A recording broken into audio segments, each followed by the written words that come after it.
शेरनी और सारस की कहानी। किसी जंगल में एक शेरनी और एक सारस रहते थे। उन दोनों में बहुत अच्छी दोस्ती थी। सारस रोजाना अपने दोस्त शेरनी को तालाब से मछली पकड़कर खाने के लिए देता।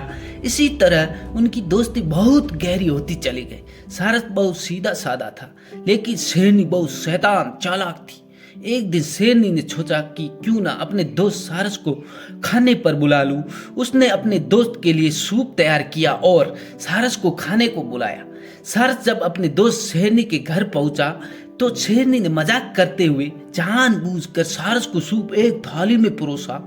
शेरनी को पता था कि सारस थाली में सूप नहीं पी सकता। बेचारे सारस ने अपनी लंबी चोंच से सूप पीने की बहुत कोशिश की, पर वो सिर्फ अपनी चोंच ही भिगो पाया। उसे सूप ना पीता देख शेरनी मन ही मन अपनी ठिठोली पर बहुत खुश हुई और सारस से पूछने लगी, क्या बात है मित्र, क्या सूप पसंद नहीं आया?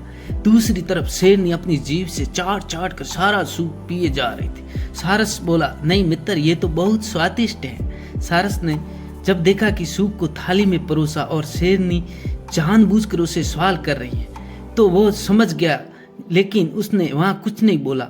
उस दिन बेचारा सारस अपमान सहने के साथ ही भूखा अपने घर लौट आया। फिर एक दिन मौका देकर सारस ने भी शेरनी को अपने यहाँ खाने पर बुलाया और शेरनी दूसरे दिन ही सारस के घर खाने पर पहुंच गए। सारस ने भी खाने में सूप ही बनाया था और शेरनी के साथ भी दूसरे लंबी चोंच वाले अन्य पक्षियों को भी बुलाया। सारस ने सभी को सुरारी में सूप परोसा और सुरारी का मुंह इतना छोटा था कि उसमें बस पतली चोंच ही अंदर जा सकती थी। शेरनी अन्य सभी पक्षियों को सूप देखती और पूरा समय सुरारी से ही सूप पीने की कोशिश करती रही। इस बीच सारस ने शेरनी से पूछा, क्या बात है मित्र, सूप अच्छा नहीं लगा? शेरनी को अचानक अपने शब्द याद आ गए।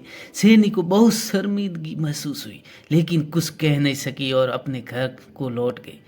सीख, हमें कभी किसी का अपमान नहीं करना चाहिए। हम जैसा दूसरों के साथ करते हैं वैसा ही हमारे साथ होता है।